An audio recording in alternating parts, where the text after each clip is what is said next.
Oke, kita lanjut teman-teman ya. Kita lanjut pada gambar berikutnya. Ini adalah skematik dari reducing valve. Ini skematiknya ya. Jadi sengaja saya ajak teman-teman otodidak untuk melihat gambar yang agak sulit, ya, agar teman-teman nanti melihat pada gambar-gambar yang lain akan paham ya, akan bisa paham dengan gambar ini. Karena menurut saya ini gambar ini agak sulit. Oke. Karena tadi telah kita menjelaskan perjalanan oli dari pompa hingga sampai ke silinder ya, yang dihasilkan dari reducing valve. Maka sekarang kita akan melihat cara kerja dari reducing valve melalui skematik gambar. Oke, di sini teman-teman melihat ada beberapa komponen ya. Ada beberapa komponen mulai 1, 2, 3, 4 dan 5 ya. Ada 5 komponen. Yang masing-masing 5 komponen ini di dalam reducing valve itu mempunyai tugas masing-masing tentunya ya. Dan ada 3 gambar 1, 2, 3 yang mirip hampir sama namun berbeda fungsi. Berbeda fungsi juga berbeda nama. Namun gambarnya sama.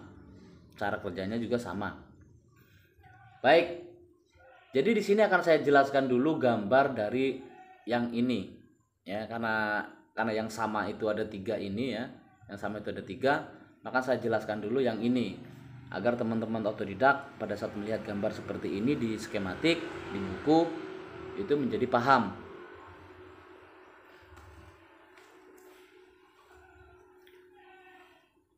Di video sebelumnya ya, di pembahasan gambar yang sebelumnya tadi saya ada menjelaskan ya, saya mengatakan ada yang disebut dengan priority valve. Maka di skematik ini adalah priority valve. Ya, ini adalah priority valve. Nanti untuk nama-namanya ini sama ini nanti akan kita bahas. Sekarang kita bahas cara kerjanya dia. Ya, cara kerjanya dia. Di valve ini, dia kotak ini adalah valve-nya. Ya, jenis pistonnya, jenis spoolnya ya. Jenis pistonnya ya, atau jenis spoolnya lah ya. Jenis spoolnya. Lalu dia akan bertemu dengan 2 garis. Akan bertemu dengan 2 garis. Ini adalah aliran oli. Ya, aliran olinya. Lalu teman-teman melihat ada garis titik-titik di sini. Titik-titik. Dan juga titik-titik ke bawah ini. Yang titik-titik ke atas ini yang akan kita baca, ini adalah aliran oli sensingan.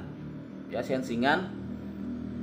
Aliran oli sensingan ini yang untuk mengaktifkan dari valve-nya ini. Terus juga ada anak panah kecil di atas ini. Ini anak panah ini menggambarkan dia itu lubang, ya, lubang. Atau dia kalau dia bukan lubang berarti dia potongan ya, potongan. Ya, bukan potongan, maksudnya dia jadi satu bentuknya namun ada coakannya ya, ada coakan di tengahnya itu untuk mengalirkan, memberi jalan ke berikutnya. Baik, lalu bagaimana cara kerjanya? Saya jelaskan dulu cara kerja yang ini ya. Jadi anggap saja ini adalah oli dari pompa. Ya, ini dari pompa. Pada saat tekanan itu rendah di pompa, ya, maka oli akan berhenti di sini. Akan berhenti di sini. Oli itu akan berhenti pada saat tekanan rendah. Pada saat berhenti, ya otomatis ada drain line ya. Drain line itu yang dari kontrol valve. Oli berhenti di sini, berhenti, tidak terhubung. Namun pada saat tekanan oli itu meningkat, ya, yang dihasilkan dari pompa itu meningkat, maka kan ada sensingan dari sini. Oli akan mengalir ke sini. Ya, jalur lain dia akan memberi sensingan ke sini ke atas untuk menekan daripada piston ini, ya, menekan dari valve ini untuk turun mengalahkan spring. Ya, ini yang garis 3 ini spring, mengalahkan spring sehingga piston menjadi turun ke bawah akibat dari tekanan oli yang dari atas ini, dari oli sensingan ini turun ke bawah. Dan pada saat turun ke bawah piston ini, ya valve ini, maka tanda panah ini akan berpindah menjadi satu arah, satu jalur dengan garis yang ini. Baik. Jadi pada saat aktif seperti ini, teman-teman ya. Kita hapus dulu yang ini supaya teman-teman langsung paham. Yang kita hapus. Jadi pada saat aktif tekanan oli meningkat dari sini, lalu dia memberikan sensingan ke atas untuk mengerjakan valve ini menjadi turun anak panah yang tadi di atas, maka sekarang pada saat aktif dia akan ada satu jalur dengan ini. Maka spring jadi kalah karena tekanan ya. Jadi kalah. Maka oli dari pompa yang menuju ke sistem berikutnya itu akan menjadi satu arah, satu jalur. Artinya pintu ini terbuka sudah. Maka oli itu akan mengalir melalui lubang yang ada di valve ini. Oke. Cara kerjanya sudah paham ya teman-teman ya? Sama ya. Cara kerjanya sama. Yang 3 ini juga sama. Oke, baik. Kita naikkan lagi kan ini posisi masih netral ya. Oke. Jadi teman-teman sudah paham ya cara kerja dari gambar ini.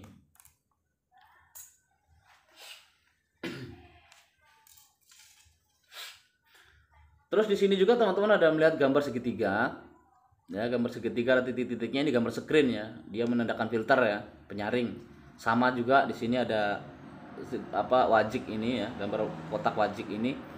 Dia juga ada titik-titiknya, dia menandakan dia itu filter ya atau screen.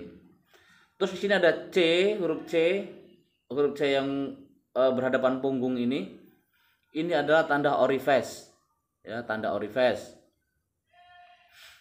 Tanda orifice ini kalau teman-teman di buku dilihat di buku kecil akan tanda X ya. Itu orifice. Orifice itu artinya adalah mentidaksamakan lubang awal dengan lubang setelahnya dengan diperkecil di tengah. Itu adalah orifice. Jadi orifice itu seperti ini. Agar teman-teman tidak paham ya, orifice itu seperti ini ya. Contoh orifice. Di sini misalnya lubang oli ya. Lalu di sini juga lubang oli. Nah, di sini itu akan diperkecil.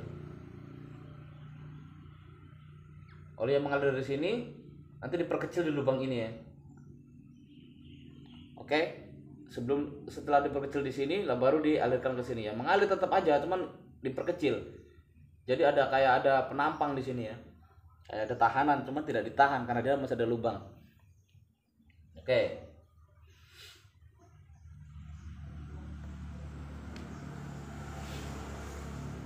Untuk apa orifice? Diberikan orifice untuk apa? Untuk menghindari gerakan kejut. Ya, untuk menghindari gerakan kejut.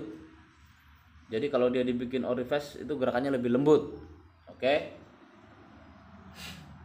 Oke, paham ya masalah orifice? Terus dalam gambar skematik, teman-teman juga akan ketemu dengan titik seperti ini. Ya, titik seperti ini. Atau kalau dia tidak ada titik langsung persimpangan saja namun tidak ada simpangan lain, maka dia masih berhubungan dengan satu jalur. Ya, masih berhubungan dengan satu jalur bila di buku teman-teman tidak ada warnanya. Ya. Di sini ada satu titik yang mengartikan bahwa jalur ini masih berhubungan dengan jalur ini. Sama ya, jalur ini berhubungan. Yang ada titik-titiknya itu masih berhubungan dengan jalur yang ini. Oke. Baik, sekarang kita akan menjelaskan cara kerja dari reducing valve melalui skematik. Pertama di sini ada garis 2 ya, ada garis yang lurus ke sini teman-teman ya. Adalah garis yang lurus ke sini, teman-teman. Teman-teman harus paham di gambar ini ya, P2 dan di sini ada A2 ya. Kalau teman-teman melihat tidak men-skip video yang tadi yang di depan, gambar yang di depan, maka teman-teman akan tahu bahwa A2 ini masih satu jalur dengan P2 ya. A2 masih satu jalur dengan P2. Karena apa? Karena P2 ini adalah pompa dan A2 ini adalah merger. Kalau di aktualnya seharusnya P2 itu ada di belakang merger. Ya, ada di belakang merger. Jadi seharusnya A2 itu ada di sini. A2 itu ada di sini. Karena apa? Karena di sini ada priority valve. Kalau dari P2 itu masuk ke sini lalu dia ketemu dengan priority valve, maka setelah dia melewati priority valve lalu dibuka ya, lalu dibagi, oli itu dibagi ke spoolnya reducing dan sebagian dibagi ke kontrol valve. Nah, di skematik ini P2-nya ada sebelah sini dan A2-nya ada sebelah sini, namun dia dibikin satu jalur dan priority valve-nya ada di tengah. Jangan bingung ya. Jangan bingung. Makanya teman-teman otodidak harus mengerti gambar juga gitu loh ya. Baik. P2 yang mengartikan adalah pompa tadi ya, pompa tadi, yaitu di pompa 2 maksudnya. Baik, ini ada P2 ini ada catatan untuk teman-teman di unit Komatsu. Di unit Komatsu strip 8 ya, strip 8 kayak PC200 strip 8. Itu reducing valve itu disuplai dari pompa 1 ya. Disuplai dari pompa 1 bukan pompa 2. Namun di strip 7 reducing valve itu disuplai dari pompa 2. Ya, ini untuk catatan buat teman-teman ya.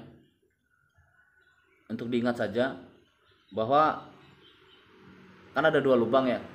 Ada 2 lubang di merger. Di lubang merger itu ada 2 lubang teman-teman ya. Di lubang merger itu ada 2 lubang. Ada 2 lubang. Ya. Nah, nanti di sini itu reducing valve. Kalau di strip 8, maka lubang hose dari pompa ini ya, hose dari pompa ini posisinya yang di bawah, ini atas, ini bawah ya. Maka ini ada di pompa 1. Dan yang ini yang di atasnya ini ada di pompa 2. Ini kalau untuk strip 8. Untuk catatan aja ya. Supaya teman-teman jangan salah pasang. Jangan salah pasang hose pompa. Oke. Dan karena yang kita gambar di sini adalah punya strip 7, maka supply reducing valve disuplai oleh pompa 2. Untuk menghitung pompa 1 pompa 2 pernah saya jelaskan juga ya, di video-video saya sebelumnya itu pernah saya jelaskan. Gitu loh. Pompa 1 dihitung dari mana? Dari engine. Jadi engine dulu baru pompa 1, pompa 2. Oke, paham ya teman-teman ya? Baik, kita percepat saja agar gak bosen. Oke, sekarang kita lihat perjalanan oli ya, dari pompa 2. Reducing valve ada 2 kondisi, di mana kondisi yang pertama adalah kondisi netral. Jadi gambar yang kita lihat sekarang ini adalah kondisi netral. Ya, artinya kondisi netral itu flow pompa ya, flow pompa itu dalam kondisi kecil ya, artinya pompa itu masih kecil, flow rate-nya itu masih kecil yang dialirkan oleh pompa itu, artinya pompa belum posisi minimum ya, belum posisi minimum, belum miring dia susplet pompa itu, artinya belum membeli suplai yang besar. Jadi pada saat pompa itu posisinya dia minimum ya, pada saat pompa itu posisi minimum, maka pergerakan oli yang masuk dari sini ini belum terbuka ya, belum terbuka, dan oli di sini juga masih kecil. Sebagian oli akan terbuang, ya, terbuang ke TS ini yang di dalam, yang di dalam A2, nanti ada di dalam A2 ini ya. Ini merger ya, supaya teman-teman tahu, tak tulis di sini merger ya. Ini A2 merger.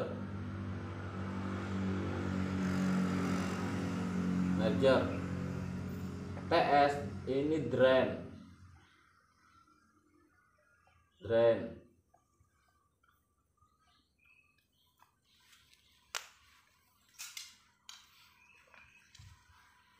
Ya. Oke. Jadi pada saat oli masih kecil alirannya, ya, oli masih kecil alirannya, maka oli yang masuk ke dalam kontrol valve, ya, dan yang masuk ke dalam reducing valve itu masih dibuang oleh apa namanya, oleh unload valve, karena unload valve itu tekanannya 33 juga gitu ya, tekanan segitu. Oke, terus selanjutnya di kondisi yang kedua, ya, di kondisi yang kedua oli mulai meningkat pada saat pompa posisi on atau pompa diaktifkan, ya. Jadi posisi unit bekerja. Pada saat posisi pompa naik, ya, flow pompa naik meninggi, maka aliran dari pompa yang besar itu, ya, aliran dari pompa itu 300, anggap aja aliran dari pompa ini 360 kilometer kuadrat, ya, kilometer kuadrat.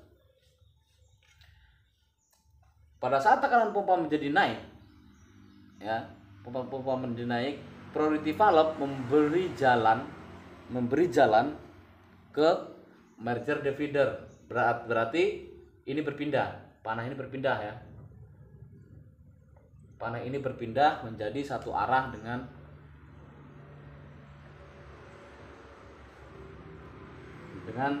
merger. Di kondisi ini artinya oli sudah terbagi dua, ke kontrol valve dan masuk ke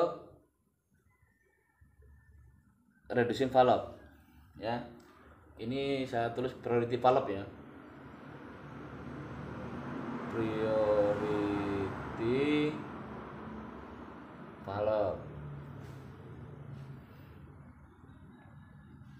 priority valve, supaya teman-teman enak ya, jadi tahu ya, ini priority valve.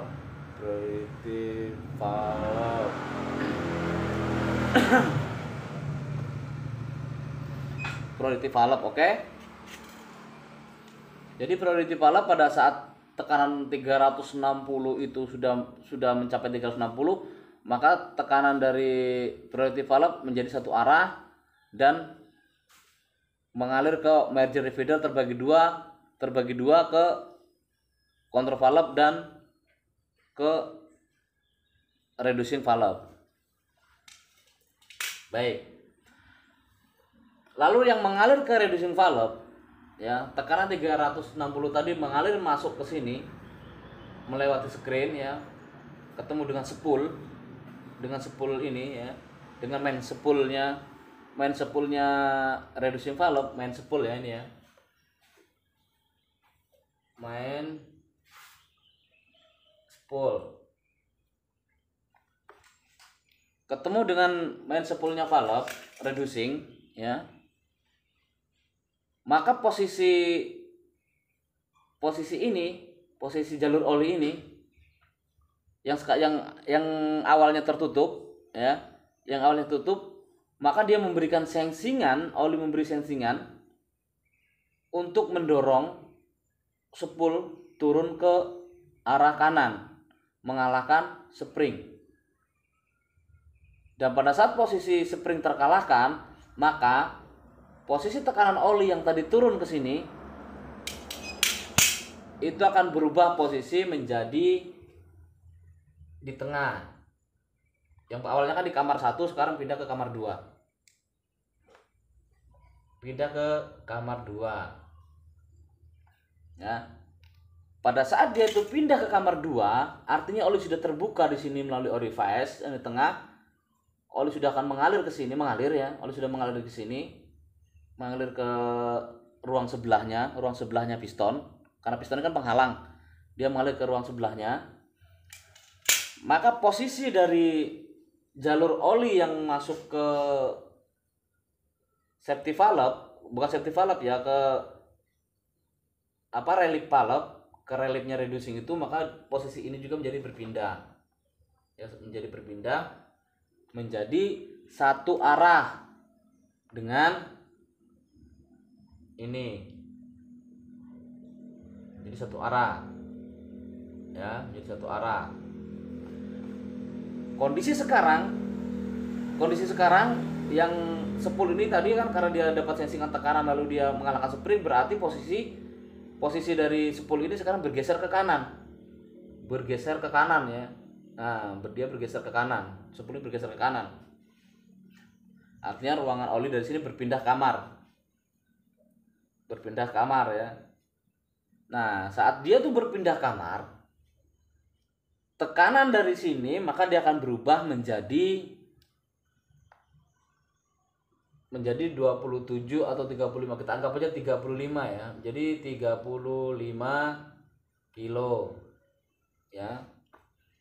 35 kilo. Jadi sekarang oli yang akan mengarah ke sini, yang sedang mengarah ke sini, ke arah PR ini adalah 35 kilo. Seiring meningkatnya oli dan tekanan oli yang dari sensing ini semakin besar, maka piston ini akan bergeser lagi ke kanan, memberikan tekanan yang lebih besar ya, Artinya oli sekarang itu dari sini ya, dia akan mengalir melewati, ada lubang-lubang di sini nanti ya, dia akan lebih turun lagi, maka oli akan masuk dari area sini. Di kamar 3 ini oli akan masuk ke daerah sini ya.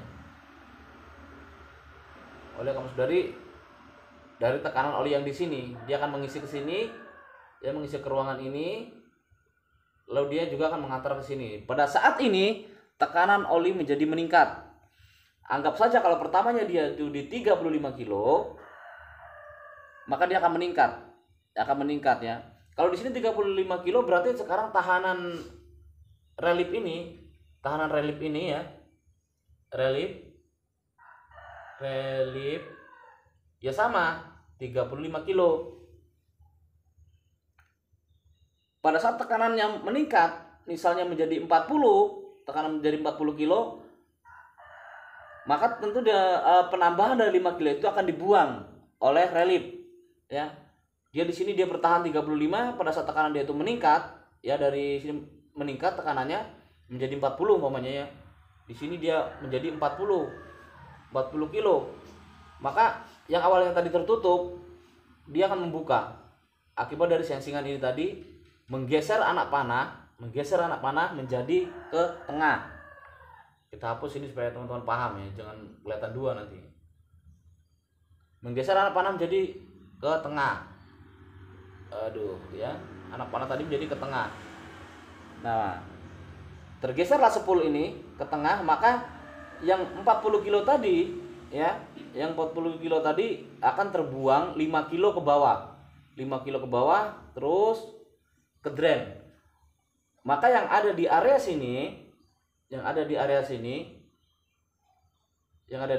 PR ini, dia akan tetap terjaga di 35 kilo. Oke, PR itu dia nanti masuknya ke solenoid ya. Solenoid group nanti yang kemudian solenoid group itu akan dikirim ke PPC.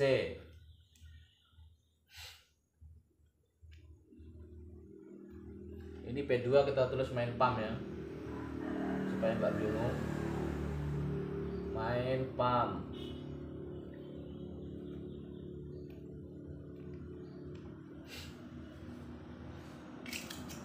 Oke, karena kelebihannya tadi itu sudah terbuang dari 40 itu, ini kan 35, 35. Terus ada peningkatan tekanan ya, peningkatan oli, maka menjadi 40. Anggap aja menjadi 40 kan. Pada saat 40 maka ada kelebihan 5 kilo ya. Maka yang 5 kilonya tadi, yang awalnya dia 35 di sini bertahan, lalu memberikan sengsingan untuk menggeser daripada relief ini ya, mengalahkan jarumnya ini, mengalahkan springnya ini, maka menjadi lubang dari relief ini, memberi lubang untuk membuang tekanan 40 kilo tadi, yang 5 kilonya untuk dibuang ke drain ya, dibuang ke drain. Jadi yang ada di area PR, ini tekanan oli tetap terjaga menjadi 35 kilo. Oke.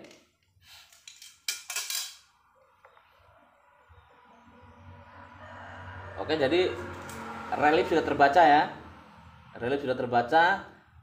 Terus oli juga pengalirannya sudah terbaca oleh teman-teman. Nah, jadi di sini juga sama ya, teman-teman ya.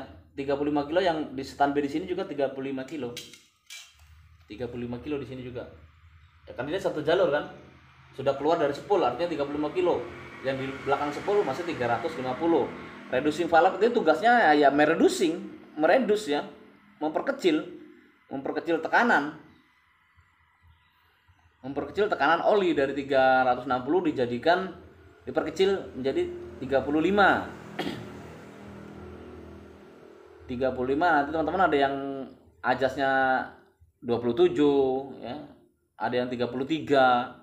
Ya kita ambil angka maksimalnya aja ya, 35. Oke, paham ya?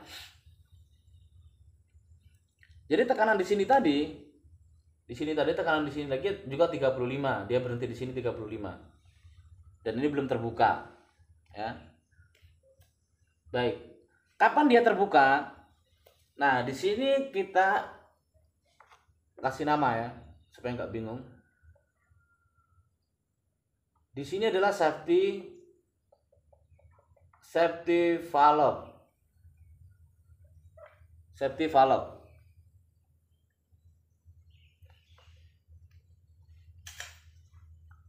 Jadi safety valve ini, safety valve itu adjustmentnya, ukurannya ya, ukuran settingnya dia lebih tinggi daripada relief valve.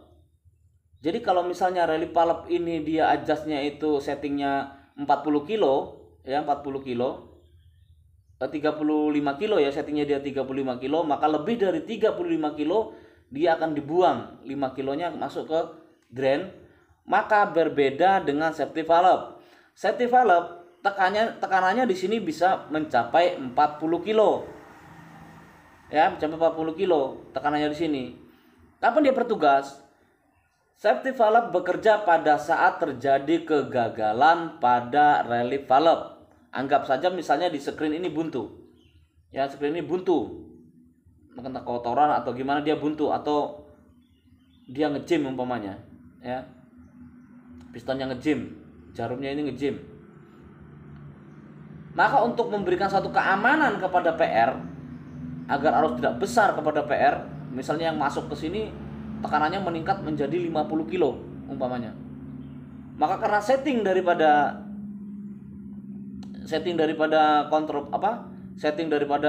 safety valve ini 40 kilo, maka yang tekanan meningkat 50 kilo tadi akan dibuang melalui safety valve dengan cara kerja yang sama. Pada saat tekanan dia tinggi mencapai 50 umpamanya ya. Kita hapus ini dulu. Tekanan meningkat menjadi 50 kilo. Maka dia akan mentok di sini oli, lalu diberi sensingan untuk mendorong spool ke arah kiri, ke arah kanan, mengalahkan spring ya. Sebenarnya di dalamnya bola-bola ya. Ya namanya seperti ini Mas Bro, bisa bola-bola, bisa popek, bisa palep. Gambar seperti ini bisa apa saja untuk menutup di dalamnya. Intinya dari menutup. Nah, pada saat 50 kilo tadi itu berhenti di sini lalu dia memberikan sensingan karena setting daripada safety valve itu hanya 40 kilo, maka sensingan dari sini akan mendorong jarum, akan mendorong panah-panah ini menjadi ke tengah sini. Menjadi ke tengah. Menjadi satu arah. Ya, kita hapus yang sebelahnya biar jangan bingung. Menjadi satu arah dengan lubang ini. Maka akan terbuanglah tekanan yang 50 kilo tadi itu, ya kan? Yang 50 kilo tadi itu terbuang ke drain. Sehingga tetap yang terjadi di dalam aliran yang menuju PR itu 35 kilo. Ya. 35 kilo atau mungkin bisa lebih-lebihnya sedikit dia ya, misalnya 37. Karena apa? Karena setting ini besar, tentu saja ini menaik. Tapi naiknya tidak fatal, ya. Sehingga yang masuk ke dalam PR ini tetap di kondisi aman, ya, di tekanan yang aman, tekanan 35, 36, 37 dia itu aman. Masih aman karena tadi masuk ke 50 kilonya kan besar, itu berbahaya untuk apa namanya? Untuk hose atau untuk kontrol valve-nya stick ya. Atau bisa juga dia nanti akan menjebolkan di solenoid valve ini. Maka kondisi sekarang adalah sudah bekerja ya safety valve ya. Jadi safety valve itu bekerja pada saat terjadi kegagalan pada relief valve.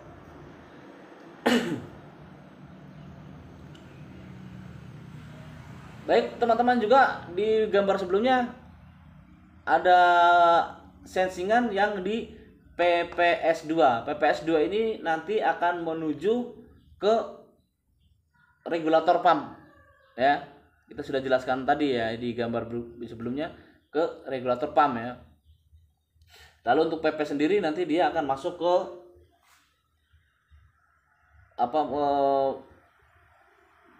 ke kontrol valve ya. Ke kontrol valve nanti kemudian juga akan dibagi ke LS ini.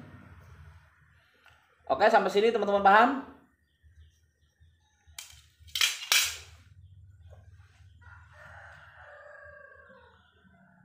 Oke teman-teman ya, itu aja yang dapat dibagikan, yang dapat kita pelajari ya, pelajari kita bareng untuk teman-teman otodidak ya.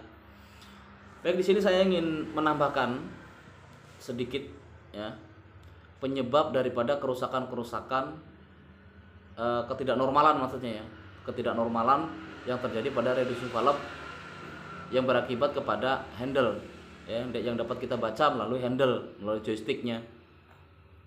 Jadi yang pertama, ketidaknormalan daripada reducing valve itu akan mengakibatkan handle maksudnya unit attachment itu menjadi low speed. Low speed, teman-teman harus bisa membedakan antara low power dengan low speed. Jadi saya sering mendengar laporan operator itu low power. Kenapa selalu low power gitu? Masa operator tidak bisa membedakan mana dia low power, mana dia low speed? Ya, tapi kita maklum ya karena mereka operator ya kan, tidak mempelajari sampai ke situ. Jadi teman-teman otodidak kalau bisa membedakan mana itu low power, mana itu low speed. Low power adalah unit ya attachment kehilangan tenaganya.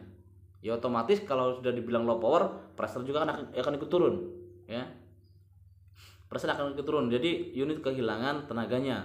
Tapi berbeda dengan low speed. Low speed adalah unit attachment kehilangan kecepatannya. Bukan kehilangan ya, kekurangan kecepatannya, kurang gitu loh. Misalnya yang awalnya 8 detik bisa menambah menjadi 12 detik umpamanya. Oke. Jadi yang pertama, kerusakan ketidaknormalan pada reducing valve akan mengakibatkan unit menjadi low speed ya, kekurangan kecepatan. Lalu yang kedua juga handle bisa menjadi kosong. Ya. Ketidaknormalan dari reducing valve, handle bisa menjadi kosong. Bisa hilang-hilang ya. Bisa hilang-hilang. Terus juga bisa terjadi dari ketidaknormalan reducing valve, itu handle menjadi keras, ya, menjadi keras. Kenapa handle menjadi keras? Biasanya ini karena ketinggian pressure. Karena ketinggian pressure, baik itu pressure relief atau maksudnya relief control valve ya. Maksudnya kayak relief control valve, bisa jadi kebesaran relief control valve atau kebesaran relief penyetelan relief dari reducing valve. Jadi untuk teman-teman yang mengadjust main relief yang ada di control valve, teman-teman juga harus mengecek ulang pressure dari PPC-nya. Ya, karena pada saat relief naik, PPC ikut naik, gitu loh. Begitu juga pada saat reducing valve itu dinaikkan pressernya, main pressure juga akan ikut naik. Oke, itu untuk catatan saja buat teman-teman ya. Terus yang berikutnya adalah pada saat handle itu kosong-kosong, itu bisa terjadi kegagalan kerja dari servo valve. Ya, dari servo valve yang ada di main pump. Di servo valve itu ada O-ring yang akan bertugas dia untuk pada saat dia dapat tekanan oli, dia akan memiringkan pompa ya, memiringkan pompa, dan pada saat pompa itu menjadi minimum miring, maka dia akan memberikan suatu flow yang gede ke reducing valve ya, ke merger. Ya, artinya reducing valve akan dapat. Nah, apabila pompanya sendiri itu tidak bisa memberikan suplai yang besar ya, yang diterima oleh reducing valve juga akan kecil. Ya, maka biasanya juga ini akan terjadi low speed. Ya, tidak kosong tapi low speed akhirnya. Terus kemudian handle keras malah dia cenderung melawan. Ya, bahkan pada saat kita handle joystick itu kita mainkan misalnya untuk kita angkat boom, dia akan bergetar sampai dia bunyi ngek kadang-kadang gitu ya. Itu juga ya akibat ketinggian pressure. Oke. Terus yang kemudian juga di joystick itu teman-teman ada 4 ya, ada 4 piston yang dia akan diduduki oleh plank begini ya. Jadi pada saat kita misalnya ingin bucket, jadi maka pada saat kita handle kita dorong untuk posisi bucket tutup, misalnya ini turun. Nah, pada saat di piston ini terjadi macet atau dia tidak lancar, dia keras, maka itu juga akan berakibat kepada handle menjadi berat. Oke, nanti kita akan catat beberapa penyebab daripada kerusakan handle dan penyebab daripada masalahnya yang ada di joystick. Mungkin itu aja teman-teman ya, teman-teman otodidak. Jangan lupa kopinya. Oke, kopinya ya. Pas habis, rokoknya juga pas sudah mau habis. Oke, tetap semangat teman-teman otodidak ya, terus belajar, terus penasaran ya kan, harus punya rasa penasaran, dan selalu jaga keselamatan. Ingat, keluarga, anak dan istri Anda menunggu Anda pulang dengan selamat. Oke, assalamualaikum warahmatullahi wabarakatuh. Semangat pagi, salam otodidak.